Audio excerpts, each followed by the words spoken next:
안녕하세요. 저는 30대 중반의 여자입니다. 우연히 다른 분이 써낸 예비 신물관의 사연을 읽다가 저의 지난 일화가 겹쳐지면서 이렇게 사연을 적어보게 되었어요. 불과 몇 달 전 일인데도 여전히 어제 일어난 것만 같이 껄끄러운 기분이 드는 경험이랍니다. 사연을 적어보다 울컥하는 마음에 화를 낼지도 모르는데 구독자분들께서 너그럽게 봐주시면 감사하겠습니다. 저는 결혼하고 싶던 평범한 여자였어요. 부모님께서 서로 사이가 좋게 오랜 시간 행복히 살아오셨고 자식 낳아 키우며 이성적이다 싶을 만한 결혼 생활을 해오셨기 때문에 저도 당연스레 결혼을 해야 하는 것이라고 생각했었어요. 일도 놓치고 싶지 않지만 결혼도 놓치고 싶지 않았달까요? 하지만 생각보다 결혼이 원하는 타이밍에 가기 힘든 거더라고요. 하고 싶었지만 남자친구와 타이밍이 안 맞아 그 길로 이별을 하게 된 적도 있었고, 어쩔 땐 제 일이 너무 바쁘고 신경 쓸 것이 많아 결혼 생각이 들지 않은 적도 있었죠. 왔다 갔다 하는 타이밍 속에서 막연한 결혼을 꿈꾸던 중 전 남친을 만나게 되었답니다. 소개팅으로요. 그간에 많은 연애를 해본 건 아니었지만 그래도 고등학교 때 풋풋했던 첫사랑을 시작으로 여러 번의 연애 경험이 있었고요. 그렇게 서로 다른 남자들을 만나오면서 30 중반이 되고 나니 나름 나에게 잘 맞고 좋은 남자가 누구인지에 대해서 판가름을 할 수 있는 정도는 되었던 것 같습니다. 결혼을 하기로 약속했던 전 남친도 딱 그렇게 제 촉이 좋은 사람이었죠. 그래서 더 늦기 전에 얼른 시집을 가야겠다고 마음을 쉽게 먹을 수 있었고요. 전 남친은 저랑 비슷한 계열에서 근무를 하는 비슷한 월급쟁이 직장인이었고요. 근무하는 회사 위치도 비슷해서 연애 처음 3개월 동안은 점심시간에 만나 점심 데이트도 즐거웠습니다. 퇴근하면 같이 중간 지점에서 만나 중간 어딘가에서 데이트를 하다가 집으로 돌아가기도 했고, 하여간 가까이에서 일을 하다 보니 만나기는 수월했어요. 처음부터 먼저 결혼 얘기를 꺼내면 부담스러워할까 싶어서 저 혼자 애를 태웠는데 다행히 나이대가 비슷해서 그런지 전 남친도 결혼하고 싶어 했고요. 그러다 보니 이렇게 만나서 데이트를 쪼개 하느니 차라리 얼른 결혼해서 살림을 합쳐보자는 쪽으로 방향을 가다듬게 되었답니다. 그렇게 저희는 연애를 해본 지 4개월 정도가 되자마자 새그머니 결혼 얘기를 나누게 되었죠. 말 그대로 홍기도 꽉 찼었고 각자 일을 하며 직장에서 인정받고 살았기 때문에 경제적인 어려움도 없는 상황이었어요. 연애 당시에는 서로의 부모님에 대해서 깊숙이 얘기를 나눌 일이 없어서 잘 몰랐지만 결혼 얘기를 꺼내면서 대화를 나누다 보니 각자의 부모님들도 노후 준비는 잘 해놓으셨더라고요. 저희 부모님께서는 아빠가 여전히 직장을 다니고 계셨고 엄마는 자영업을 하고 계셨기 때문에 여전히 벌이가 있으셨답니다. 노후 걱정은커녕 제발 일 좀 그만하시라고 뜯어 말려야 할 정도로 돈은 넉넉히 벌어오고 계셨어요. 전 남친의 부모님께서는 여전히 일을 하는 건 아니셨으나 예비 시아버님은 큰 대기업을 다니셨었고 은퇴를 하며 받은 퇴직금이 엄청났는데 그걸 경기도의 한 빌라를 매입해서 세를 주고 월세를 꾸준히 받아오고 있다고 하더라고요. 그걸로 가정주부신 애비 시어머니랑 퇴직을 한 애비 시아버지는 돈 걱정 없이 살고 계신다 하셨고요. 고지곳대로 전 남친이 하는 말이었습니다. 제가 뭐 주제넘게 서류를 가져오라느니 그 말의 증명을 하라느니 말을 할 수 없었기 때문에 전 이 말을 다 믿었습니다. 그러고 나서 보니 남친은 더욱 결혼 상대적으로는 완벽한 남자였죠. 요즘 세상에 젊은 사람들이 결혼해서도 자기 밥벌이하고 집 사는 것도 힘들어 죽겠어 하는데 시부모 뒷바라지까지 해줘야 하는 건 가혹한 처사였으니까요. 그래서 전 경제적 어려움도 없을 거라 생각되던 전 남친과 함께 적극적으로 결혼을 밀어붙이면서 예비 시부모님께 인사를 드리러 갔어요. 꼭 밖에서 만나자고 하시길래 식당 하나를 잡았고 거기서 밥을 먹으며 인사를 나눴는데요. 별말은 안 하셨고 기본적인 것들만 물어보시며 니들이 결혼하는 건데 라고 하시더라고요. 독립된 자녀가 결혼하는 거니 당신들은 그냥 도울 거 있으면 돕기만 하겠다는 의사를 몇 번이고 필요하셨답니다. 그러니 저로서는 뭐 이런 100점짜리 시부모님이 다 있으신가 싶어 땡 잡았다 싶었죠. 이거 해달라 저거 해달라는 사람들이 넘쳐난다는데 제 애비 시부모님께서는 전혀 그러질 않으셨으니까요. 딱 하나 식사를 마치고서 전남친을 포함해 아무도 결제를 하려고 하지 않길래 제가 영수증을 직접 들고 계산을 했던 게 걸리긴 했는데요. 결혼해서 엮일 가족들인데 밥 한 끼 사드리는 게 뭐 대소일까 싶었습니다. 그래서 그냥 제가 결제를 한 것에 대해서도 큰 불만은 없었습니다. 하지만 이것이 저의 미천한 실수였어요. 곧 눈뜬 장님이 될 복선이라는 걸 이땐 전혀 상상하지 못했기 때문이었죠. 인사를 드린 후 시부모님이 말씀하셨던 것처럼 저희 커플은 저희 주도하에 결혼을 준비해갔어요. 우리가 결혼하는 거니까 알아서 내버려 두겠다 하신 시부모님의 말씀대로 저희는 정말 저희가 원하는 대로 일단 결혼 준비를 했습니다. 둘이서 모아놓은 통장부터 깎고 거기서 쓰기가 용이한 한도에 맞게 식장도 알아보고 스드메 예약 등 모든 걸 차질 없이 진행해 갔어요. 제 성격 자체가 워낙 작은 거 하나도 허투루 놓치지 않고 챙겨야 하는 타입이었기 때문에 내 결혼식인 만큼 모든 걸 완벽하게 진행해 보고자 했죠. 그게 설령 잘못된 방향으로 가고 있었다고 할지라도 당시에 결혼을 한다는 것만으로 너무 꿈에 부풀어 있었기 때문에 잘 알아차리지 못했답니다. 그리고는 정말 순식간에 결혼 준비를 마쳤어요. 중간에 결혼 날짜는 저희 집에서 정해와서 그걸로 양가가 합의해서 결정했고요. 제가 그리 결혼을 늦게 하는 것도 아니었지만 일단 정년기이기도 했고 주변의 제 모든 친구들은 이미 결혼을 했었거든요. 이게 참 주변 환경이 이렇다 보니 나도 빨리 하고 싶다는 생각이 더욱 강하게 들기도 했습니다. 그래서 결혼식 날짜도 식장이 비어있는 가장 빠른 날을 발견하자마자 저희 부모님과 상의해서 바로 결정을 내렸고요. 그렇게 저는 코앞에 결혼 날짜를 두고 혼자 다이어트도 하고 피부 관리도 하며 나름 신부 관리를 받고 살았어요. 그게 재미이기도 했고요. 근데 애비 시어머니가 그쯤부터 연락이 오더라고요. 결혼 날짜도 다 잡고 스드메 예약도 다 해놔서 이제는 정말 날짜만 닥치면 식을 올리게 되던 그 시기에 말입니다. 처음엔 아주 단순한 안부 인사였어요. 애비 며느리야 잘 지냈니? 라고 하면서요. 먼저 연락을 해주신 애비 시어머니의 문자에 너무 죄송스럽더라고요. 제가 먼저 인사를 못 드린 것에 대해서 말이죠. 그래서 연락도 정말 열심히 받았고 먼저 문자 주셔서 감사하다며 제가 막 다음 약속도 잡았습니다. 밖에서 밥도 먹고 차도 마시고 쇼핑도 가자며 어머님의 인사 문자에 격하게 반겨가며 약속을 잡았어요. 애비 며느리라고 불러주시는 것도 감사했고 차츰 수진아 이렇게 불러도 됐지? 라고 하면서 이름을 불러주시겠다고 하는 것도 감사했죠. 분명 어머니께서 저랑 친하게 지내기 위해 노력을 하고 계시는 거라 생각을 했기에 그에 걸맞게 저도 아랫사람으로서 최선을 다해 잘 지내보려 해야겠다 마음 먹었습니다. 그래서 어머님이 차츰 더 친근하게 저를 부르시고 차츰 더 작게 저를 찾더라도 그게 다 저랑 결혼 전에 친해지려고 하는 어머님의 귀여운 노력인 줄 알았네요. 그래서 저도 북치고 장구치듯 어머님 장단에 맞춰드리려 했고요. 그런데 한두 번씩 살짝쿵 이게 아닌데라는 생각이 들만한 일이 있었습니다. 한 번은 회사 점심시간에 회사로 찾아오셨더라고요. 솔직히 점심시간은 직장인들에게 그리 긴 휴식시간도 아니고 점심 먹고 커피 한 잔의 행복을 느끼고 나면 시간이 무지하게 짧게 지나가잖아요. 그러니 갑자기 예고도 찾아오신 어머님께 살짝은 놀랐습니다. 그래도 저 보러 와주셨다는 생각으로 일단 감사한 마음으로 찾아 나섰어요. 그리고는 직장인들이 여기저기 너무 줄을 서서 식당마다 대기를 하고 있던 바람에 어쩔 수 없이 카페로 가 샌드위치를 시켜 먹었죠.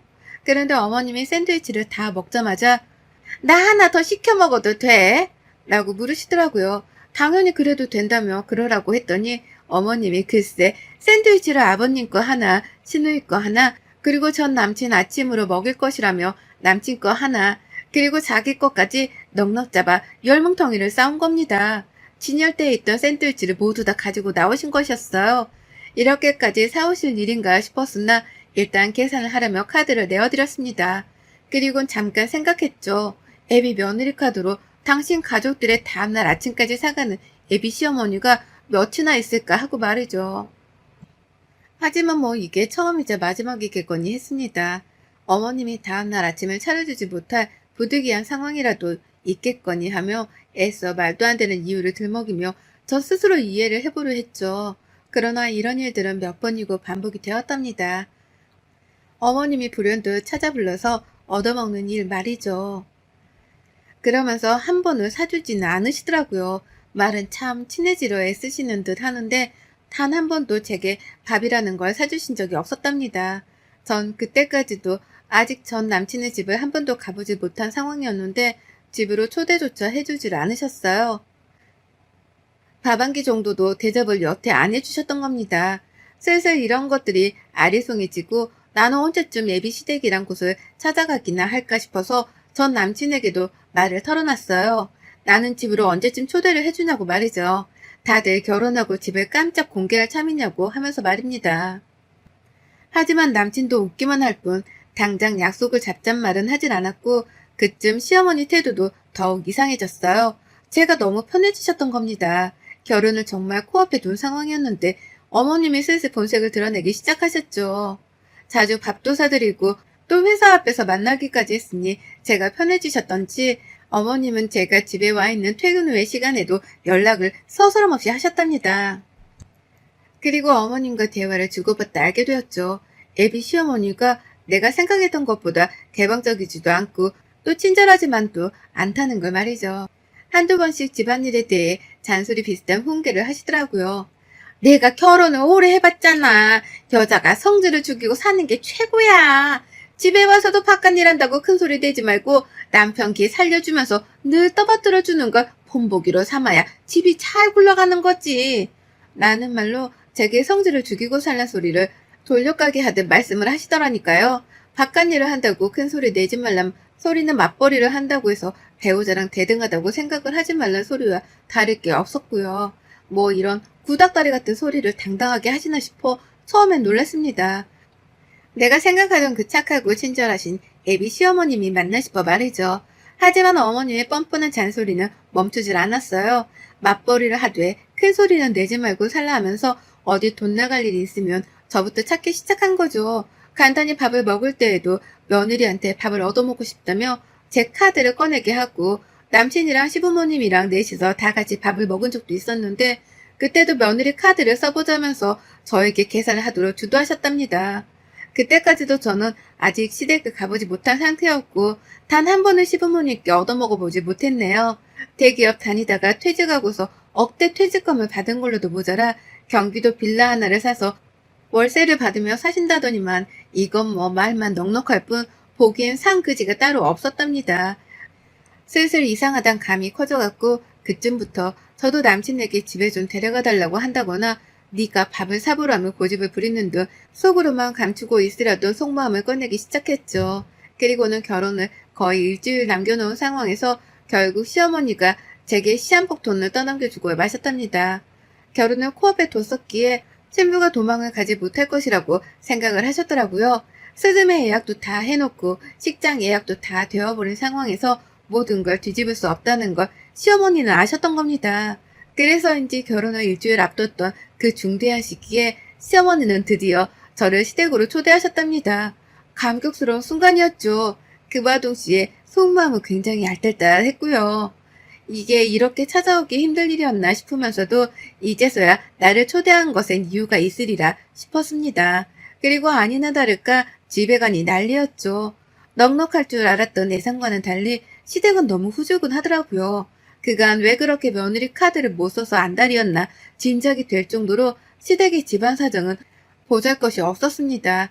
아주 평범하지만 허름하다면 허름하다고 할 수 있는 오래된 빌라의 2층 집이었던 시댁은 안에 들어가 보니 26평 조금 넘을 것만 같은 작디 작은 집이었고요. 이상하다 싶어서 남친을 쳐다보니 남친은 자기 집안에서 제 시선을 자꾸만 회피하더라고요.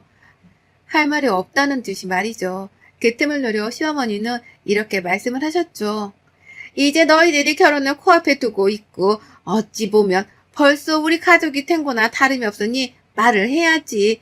확실하게 시작을 하고 결혼 생활을 하는 게 너희도 좋고 우리도 좋으니까. 라고요. 각자 결혼해서 사는 독립된 인생이라고 말씀하실 때는 언제고 이제 와서 할 말은 하고 결혼 생활을 시작하라는 불안한 말을 넌지시 던지셨답니다. 그리고 결국 들어서 안 될 말이 들려왔죠. 어머님은 반쯤 멘붕에 빠져 내가 어디에 있는지도 감이 안 오는 저에게 잠시의 뜸도 안 들이고 이렇게 말씀하셨어요. 이제 결혼하면 네가 우리 집에 월 30만 원씩은 보내라. 그간은 우리 아들이 보냈었지만 이제 니들이 결혼해서 살림도 합치고 하니까 네 남편 될 사람의 월급으로 생활비 보태 쓰고 우리 용돈은 네가 주는 걸로 하자. 라고요. 머리를 한 대 얻어맞은 기분이었죠. 내가 방금 뭘 들은 건가 싶었습니다. 노후 준비 잘 되어 있다고 자부하던 남친이었기 때문에 더욱 믿음직스러워하며 교제를 이어왔습니다. 제가 돈을 밝히는 사람은 아니어도 결혼하면 시부모 될 사람의 노후 준비 상태는 중요한 조건이었기 때문에 분명 신경을 크게 쓰고 있었어요. 근데 이제 와서 남친이 했던 말과는 다르게 저보고 대표로 시부모님께 용돈까지 달라고 하는 거예요. 그것도 월 30만 원을요. 저희 부모님한테도 어쩌다 한 번씩 용돈을 드리는 저인데 다달이 30만 원? 지나가는 개가 웃을 소리였습니다. 근데요, 저희 어머님은 거기에 한 방을 더 때리시더라고요. 용돈을 주러 한 달에 한 번씩은 꼭 30만 원이 는 현금을 들고 집으로 인사를 하러 오라는 겁니다. 안부 인사요. 그 인사를 전화로만 해도 벌써 피곤해지려고 하는데 돈까지 쥐어들고서는 조선시대의 문안 인사하러 뺑뺑이 돌리는 것 마냥 집으로 찾아오라는 거예요. 어안이 벙벙해서 남친을 쳐다봤지만 남친은 제 시선을 처음부터 회피했습니다. 그리고는 잠깐 제가 화장실을 간다고 자리에서 일어났다가 돌아올 때 화장실 앞에 기다리고 있다가 저를 부르더라고요. 코딱지만한 집안에서 거실에 있는 사람들이 다 듣고 있을 텐데 뭐 대단한 저를 챙기는 것처럼 말하면서 잠깐 바람 좀 쐴까? 라고요. 그렇게 저는 남친을 따라 집 밖을 나갔고 혹시나 싶어서 나가며 핸드백을 챙겼습니다. 시어머니가 가려고? 라고 물어보시며 아직 얘기 안 끝났으니 가방을 놓고 가라 하셨거든요. 근데 저는 그 자리에서 단박에 시어머니 말이 끝나자마자 대답했어요. 남친 말하는 거 봐서 갈지 말지 결정하려고요. 라고요. 그리고는 보란듯이 제 핸드백을 챙겨 집을 나가버렸죠. 시부모님께 인사도 없이 말입니다. 이미 마음속으로는 남친이 뭔 말을 하던 말던 바로 집에 가겠다고 마음을 먹은 후였고요. 일단은 남친이 뭐라 반론하며 자기 부모를 욕할지 아니면 편들지 지켜봤는데요. 세상에 이놈의 자식이 글쎄 저한테 아주 대단한 거짓말을 치면서 결혼까지 끌어들이려 했더라고요. 노후 준비가 안 되신 것 같다고 왜 용돈이 30만 원씩이나 필요하신 거냐면서 따지고 물으니 남친이 대답을 했습니다. 이제 다니는 직장도 없으시고 라고 말이죠. 그래서 제가 월세를 받는 그 빌라는 있지 않느냐며 더욱 거세게 따졌어요. 그러자 남친은 전에 한 적이 없는 말로 저를 놀래키더라고요. 아니 그건 세입자가 들어봐야 월세를 받는 거고 라고요. 이런 제 얘기. 그러니까 남친 말은 이거였습니다. 빌라를 사긴 샀으나 빌라 하나를 통째로 산 게 아니라 그냥 경기도에 있는 원룸 같은 집을 샀던 것에 불과했던 거였고요. 그걸로 월세를 받아봤자 꼴랑 몇십만 원인데 그것마저도 세입자가 안 들어와서 지금은 텅텅 비어있다더군요. 그러니까 결국 월세를 주는 세입자 따위는 애초에 없었던 겁니다. 말 그대로 무직이었던 거예요. 무직. 노후 대비도 안 되어 있고 있는 원룸 월세마저도 세입자가 없어 돈을 못 벌고 있는 실정이었던 거죠. 그런데 저한테는 무슨 대단한 빌라를 통으로 월세를 주고 돈을 버는 취급을 하면서 떵떵거렸던 겁니다. 그래 놓고서는 이 위험천만한 집안으로 시집을 오게까지 하려고 한 거였고요. 그것만으로도 배신감에 치가 떨리는데 시어머니가 다달이 인사를 와서는 용돈까지 쥐어달라고 하는 말에 아무런 화를 내지 않았다는 것은 더욱 절 실망케 했답니다.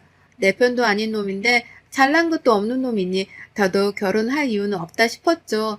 저는 남친의 말을 싹 다 무시한 채 대꾸 한마디 안 한 채 이놈을 위아래로 쳐다보다 택시를 잡고 집에 왔어요. 말도 섞고 싶지 않아서 따라오려고 하는 남친을 멈춘 채 상종하기도 싫으니까 더 따라오지 마 라는 막말을 퍼부었죠. 그리고 결혼식 바로 전날 저는 변호사를 선임한 채 파혼 통보를 했습니다. 동시에 결혼식 준비를 하며 지불한 예약금을 물어내라고 고소장까지 날려버렸고요. 저한테 노후 준비가 잘 되어 있다고 거짓말을 한 것, 그리고 그간 막무가내로 회사에 찾아와서는 점심값으로 지불하게 한 사소한 금액들까지 싹 다 내용 증명을 보내어 갚아내라고 통보를 했답니다. 이런 집안인 줄 알았으면 애초부터 결혼 따위를 할 마음을 먹지 않았을 거라며 남친에겐 다시 엮이지 말자 욕도 한 바가지 퍼부었네요. 우리 둘을 소개시켜준 사람이 남친네 회사를 다니는 제 대학 선배였는데 싹 다 꼰질러 버리기 전에 물어낼 돈만 물어내고 끝내자고 통보를 하니 남친은 회사라도 다니며 밥벌이를 해야 한다 싶었던지 고소장이 제대로 접수되기 전에 모든 결혼 비용, 예약금을 제게 토해냈답니다. 그리고 마지막 말로 나 진짜 쪽팔린다 라고 하더라고요. 청첩장도 다 돌리고 결혼한다 떵떵거려놨는데 이제 와서 파혼당하고 돈 물어내고 직장 때문에 파혼당하며 찍소리도 못 내고 자기 처지가 비참하고 쪽팔린다며 제 앞에서 흐느껴 울더라고요. 우리가 왜 이렇게 되었냐며 이제 와서 청승 떨듯이 절 붙잡으려 하는데 저는 바보가 아니었어요. 이런 놈한테 시집을 가게 되면 내 앞으로의 인생이 구질구질한 구렁이에 빠질 게 뻔하다는 걸 너무나 잘 알고 있었답니다. 그래서 전 남친이 눈물을 보이던 그걸 흘리던 아무런 반응을 보이지 않은 채 이놈의 눈깔만 노려봤답니다. 그리곤 다른 여자한테 더 피해주지 말고 제발 혼자 살아 평생. 나는 덕담을 남긴 채 헤어졌죠. 그게 제가 본 전 남친의 마지막 모습이었답니다. 애비 시부모님 연락처는 그 집에 갔다가 나온 당일날 바로 차단을 했고요.